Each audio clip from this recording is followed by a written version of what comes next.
Une grande majorité de la jeunesse pense devenir millionnaire avant leurs 30 ans. Mais le problème, c'est que si on leur pose la question comment vont-ils devenir millionnaires, ils n'en ont aucune idée. Ils ne savent pas exactement le plan qu'ils vont exécuter. Et nous n'avons jamais vu une personne qui réussit dans un domaine en particulier ou établit un objectif sans plan. Ça n'a pas de sens. Tout accomplissement d'un objectif se fait avec un plan. Et pour mieux vous faire comprendre, nous allons prendre les meilleurs dans deux domaines différents, dans le sport et dans le business. Commençons avec Michael Jordan, qui est le joueur le plus inspirant de sa génération. Mis à part le fait qu'il soit talentueux aux yeux du monde entier, il a traversé d'abord l'équipe secondaire de sa high school. Et son rêve, tout comme la majorité des joueurs américains, était d'aller en NBA. Et c'est drôle parce qu'on remarque souvent que dans la société, la plupart des personnes regardent seulement le produit fini, regardent seulement la réussite, mais ils ne regardent jamais le parcours qu'il a dû traverser. Et nous allons en parler, vu que nous parlons de plan et d'accomplissement et d'objectifs. Le plan de Michael Jordan, tout comme la grande majorité des joueurs qui souhaitent aller en NBA, était de travailler sur tous les aspects de son jeu. Il savait que c'est en travaillant sur tous les aspects de son jeu qu'il allait avoir le plus de chances d'atteindre son objectif. Donc il a travaillé sur son dribble, il a travaillé sur son shoot, il a travaillé sur son intelligence de jeu et aussi son mindset.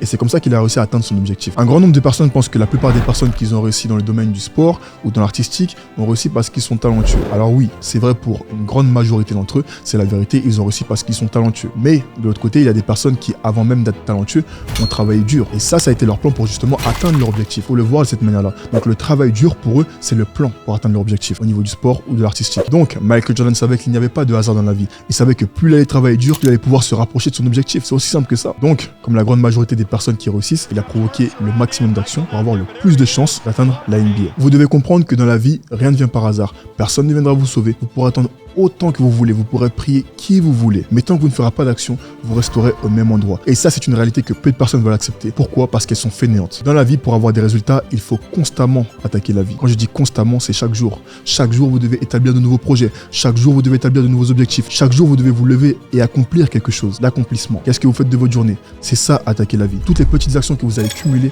au cours d'une journée qui vont constituer l'attaque que vous aurez fait au sein de cette journée. Il faut comprendre que dans la vie, il n'y a pas de hasard. Il y a tellement de personnes qui attendent des autres, qui espèrent justement que les choses viendront à elles sans même établir une action, sans même attaquer la vie chaque jour. Si vous n'attaquez pas la vie, il n'y aura pas de résultat au sein de votre vie. Ce qui fait de lui le meilleur, c'est qu'il a attaqué et il a fini par trouver. Regardez cet extrait. Michael Jordan, remember I interviewed him years ago. And I said, what makes you the best in the world? Is it skill? Is it talent? Is it ability? Is it background? Is it training? And he was so awesome. He said, Tony, I can tell you the truth and it won't sound like hyperbole or false modesty. He said, I didn't even make the high school basketball team my sophomore year. I was cut.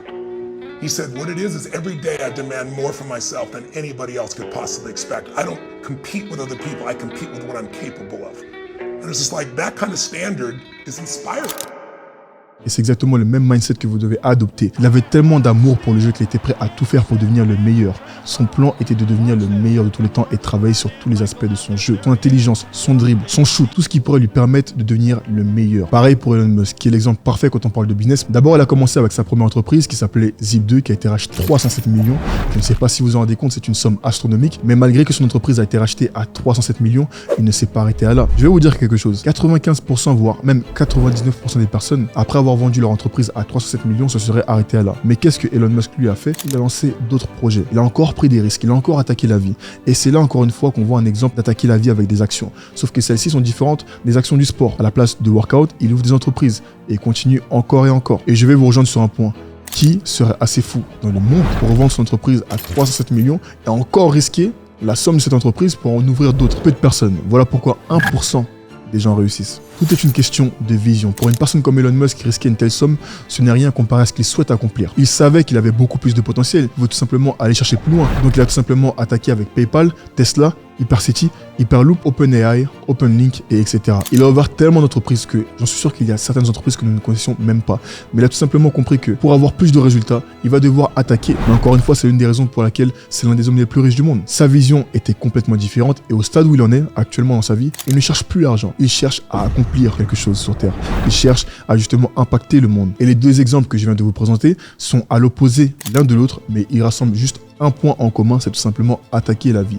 Vous savez, je vois la vie exactement comme un jeu. Je me dis que plus vous allez geeker la vie en faisant des actions, en essayant d'avancer le plus rapidement possible, plus vous allez obtenir des résultats. C'est aussi simple que ça. Il faut devenir un geek. Et chaque jour, vous devez améliorer votre caractère, vous devez améliorer votre business et vous devez améliorer votre physique. Vous devez améliorer tous les aspects de votre vie, chaque jour. Et la plupart des jeunes qui souhaitent devenir millionnaires avant leurs 30 ans ne sont pas dans l'urgence. Il leur manque cette notion d'urgence. Si vous n'êtes pas dans l'urgence quand vous vous levez le matin pour pouvoir établir vos objectifs dans la vingtaine, malheureusement, vous n'aurez jamais cette notion. Parce que c'est dans la vingtaine que vous aurez l'énergie, c'est dans la vingtaine que vous aurez l'essence pour pouvoir chasser vos objectifs. Quand vous aurez 30 ans, vous en aurez encore de l'énergie, mais vous aurez beaucoup moins d'énergie due à votre âge. C'est pour ça que c'est maintenant qu'il faut attaquer. C'est maintenant qu'il faut créer un plan. Pour attaquer la vie, il faut des compétences. Sans compétences, vous n'avez pas d'armes. Beaucoup me demandent le secret de la confiance en soi, mais premièrement, pour avoir confiance en soi, il faut être compétent. C'est la base. Peu importe le domaine où vous allez opérer, il faut être compétent. Donc pour espérer un jour atteindre votre objectif, je dirais qu'il faut 2 points, voire même 3. Le premier point, c'est apprendre une compétence pour apporter de la valeur sur le marché. Parce que malheureusement, si vous n'apportez pas de valeur sur le marché, vous ne pourrez pas générer d'argent. L'argent est un échange de valeur. Plus vous allez en apporter, plus vous allez en recevoir. Donc si vous ne faites pas grand-chose pour en avoir ou en apporter, ne vous étonnez pas de ne pas pouvoir établir vos objectifs. Et certaines personnes vont me dire, oui, mais il y a des personnes qui font des vidéos de rôle, qui font des vidéos de gaming, qui font des vidéos et montrent leur voiture, etc. Mais il faut savoir que tout ce type de niche, il y a une sorte de valeur apportée. Donc par exemple, si vous faites des vidéos de rôle, quelle est la valeur apportée? La valeur apportée va être l'émotion que vous allez faire ressentir à votre visualisateur. Prenons aussi par exemple le gaming, c'est exactement pareil que les vidéos de rôle. À savoir que maintenant, avec le gaming, on peut très bien gagner sa vie. Et ben les youtubeurs, en se montrant jouer à ces jeux vidéo et avoir de grandes compétences en étant extrêmement forts sur ces jeux, inspirent d'autres personnes pour pouvoir potentiellement gagner leur vie de cette même manière. Tout le monde apporte de la valeur. Maintenant, il y a un seul problème, c'est que quand tout le monde apporte la même valeur que tout le monde, peu importe ce que vous souhaitez lancer, que ce soit une chaîne YouTube, une agence de marketing ou une boutique de dropshipping, si tout le monde vend la même chose avec la même valeur, oui, bien évidemment, la valeur va descendre. Il faut trouver un moyen de vous positionner sur le marché et apporter une valeur que tout le monde ne peut pas apporter. Et c'est ça qui fera la différence. Le deuxième point, c'est l'exécution. Plus vous allez exécuter rapidement, plus vous allez comprendre les rouages de votre business ou de votre niche rapidement. C'est aussi simple que ça. Mais on dirait que personne ne l'a compris. Tout le monde est lent. Vous devez même être en capacité de pouvoir lancer 2 business en même temps pour savoir lequel va marcher le plus rapidement. Vous allez me dire que c'est impossible. Mais c'est justement quand les choses sont impossibles que vous commencez à créer la différence, que vous commencez à vous différencier de la masse. C'est en faisant les choses impossibles. Le troisième point, c'est comprendre le jeu. Quand je dis comprendre le jeu, c'est comprendre la vie et le business. Car si vous ne vous améliorez pas socialement et intellectuellement, vous pourrez exécuter autant que vous voudrez. Vous retomberez au point de départ. Pourquoi? Parce que vous n'avez pas compris le jeu. Vous pourrez finir avec de l'argent.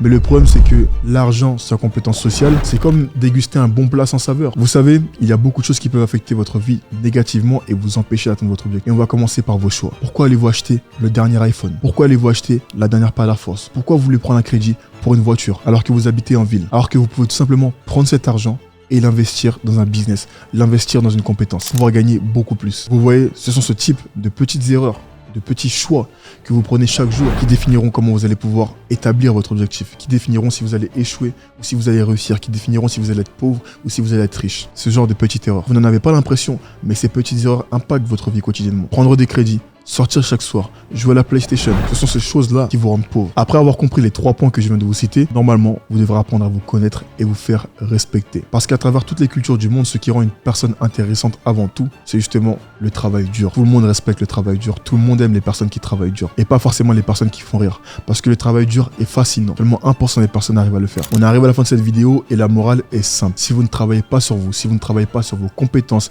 et sur votre force d'exécution et surtout, vous ne mettez pas de plan en place et des systèmes, malheureusement dans votre vie, rien ne changera. Vous pourrez espérer devenir millionnaire durant toute votre vingtaine et arriver à vos 30 ans et continuer à travailler. Parce que rien ne changera, parce que vous n'aurez pas fait d'action. C'est ça la morale de cette vidéo, d'apprendre à devenir la meilleure version de soi-même.